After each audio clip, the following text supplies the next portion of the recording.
I was having a conversation with a friend a few days ago, and I jokingly said that it's mad how easy people with a 9 to 5 have it. And in that moment, I wasn't trying to be disrespectful. I wasn't trying to put entrepreneurship on some pedestal, but rather I was hearing about some of the problems that they were going through in their particular job and the amount of support and structure that was given to help them overcome that problem.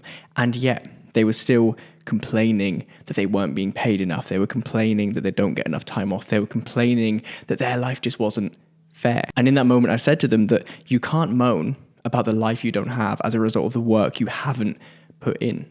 Or maybe another way to put it is you are rewarded in life proportionate to the risk you're willing to take. And so if you work a comfortable 9 to 5 with enormous support structures, with a guaranteed paycheck at the end of the month, with all of the help that you can possibly imagine, you're going to be rewarded proportionally to that. You're going to be propelled forward in life relative to that. And that one conversation had me thinking that actually this idea can be applied to almost any area of life. And when you do apply it, it can become a cheat code of how to get ahead, whether you have a job or a business or don't really care about your career but just want to achieve something unusual.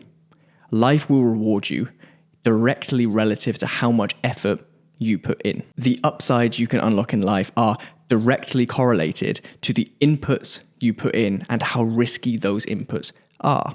And so I'm not saying there's anything wrong with having a job. Of course there's not. I'm not saying there's anything wrong with having a low risk, low stakes life. Of course there's not. But you can't simultaneously expect an extraordinary life with extraordinary upsides for putting in a very ordinary amount of effort.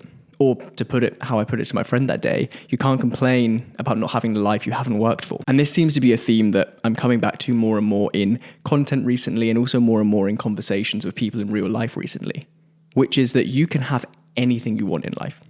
You can do anything you want to do in life. You just need to be willing to make the trade-offs necessary to unlock that. And actually, in lots of the content I produced recently, I've been swaying on the side of saying it might not be worth it. You might not want to do that.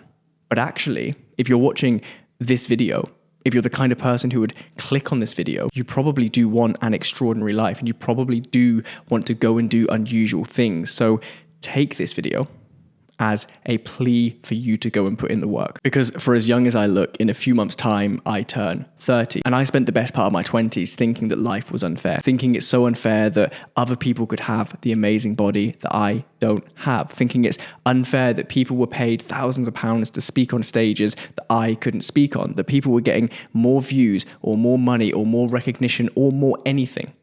I thought that it was unfair, that the playing field wasn't level, and that actually because I was at that insurmountable disadvantage, there was no point in putting in the effort, there was no point in trying. I should just sit there and feel sorry for myself and do nothing about it. And so guess what? I sat there and I felt sorry for myself and I did nothing about it.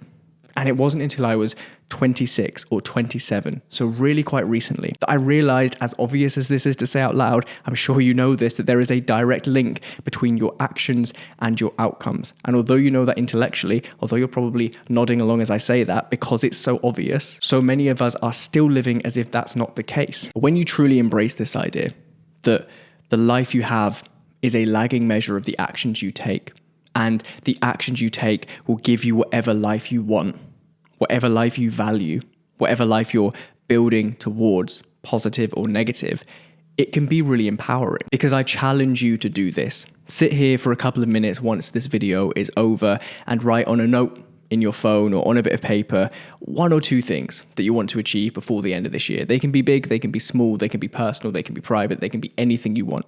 Could be launching a business, could be saving a set number of money, providing it's realistic because you need to save within your earnings. It could be earning more money, it could be transforming your business, it could be finding a partner, it could be doing anything. The challenge is this: write that thing down, 1 or 2 things, and then beneath it, write a list of 2 or 3 actions you could take every day that would move you towards that goal.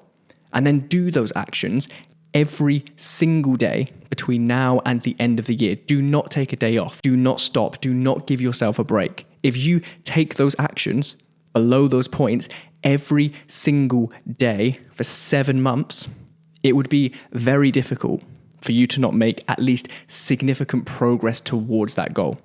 So what does that tell us? It tells us that in many ways, and let's not get into the philosophy of this, but in many ways, life is inherently fair.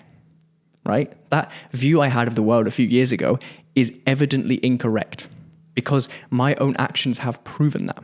The actions of everybody I know who has achieved anything prove that. And that's not me sitting here and pretending that we don't all start from different places and that some of us don't have more advantages than others and that I don't have some advantages.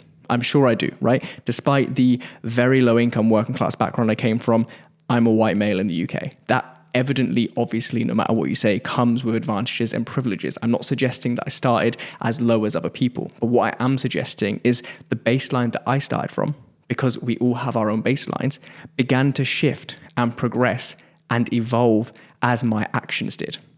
The only thing that's moved my life forward is action. I've never sat there feeling sorry for myself and been served by that. I've never spoken badly of other people doing better than me and been served by that. I've never assumed that other people have it easier or that they have some advantage or that they know something I don't and been served by that. When I look at the entire span of my adult life so far, from 17 or 18 years old until today, everything I have ever achieved has been when I've had a bias towards action. And in all of the moments where I have achieved nothing, where I felt worse about myself, where I've spun my wheels in the mud for months on end, it's when I've been looking outwards. It's when I've been intellectualizing and thinking about things and finding excuses. The only way I've moved my life forward is with action. The only way you will move your life forward is with action. But more importantly than that, if you're not bullshitting yourself, you're not lying, you're actually doing the things every single day that you know will move you towards your goals. If you're actually doing that, after a long enough period of time, it becomes more difficult to not move towards your goals, more difficult to not build the life you want to build. But that requires discomfort. That requires a lack of traditional structures. That requires you to do extraordinary things. Because to go back to where we started, you only get extraordinary things if you take extraordinary actions. If the effort you put into life, if the risk you're willing to endure in life is incredibly ordinary, you wake up at the same time every day, you go to the job that you know is going to be there, you kind of just do about enough to not get fired, you get your paycheck at the end of the month and you don't really save or invest it, you just spend it on things you want to buy, you do another Shein order, you go out every weekend, you get drunk, you get on the bag, you do whatever it is that gives you joy in the moment. You're welcome to do all of that. I don't know you, I don't care, I'm not judging, but you don't get to do that and then complain about having an ordinary life. You don't get to have all of the benefits of floating through life not really caring and not bringing enough value to other people to receive value in return. You don't get to do that and then expect an exciting life. And so this is all to say that obviously you can do what you want, right? Don't listen to a guy in a kitchen on the internet tell you what to do. But next time you find yourself thinking that you might deserve more from life, thinking that you might want more from life, that you might be more in this life, you're right. You do deserve more. You can be more. But the only thing that will give you that more, that will turn you into that more, is more action. Nothing else. If there's one simple idea you leave this video with, it's that action will eventually give you the life you want. Inaction never will. And in every moment, every day, it's up to you to decide which of those two paths you're taking, because you have to take one.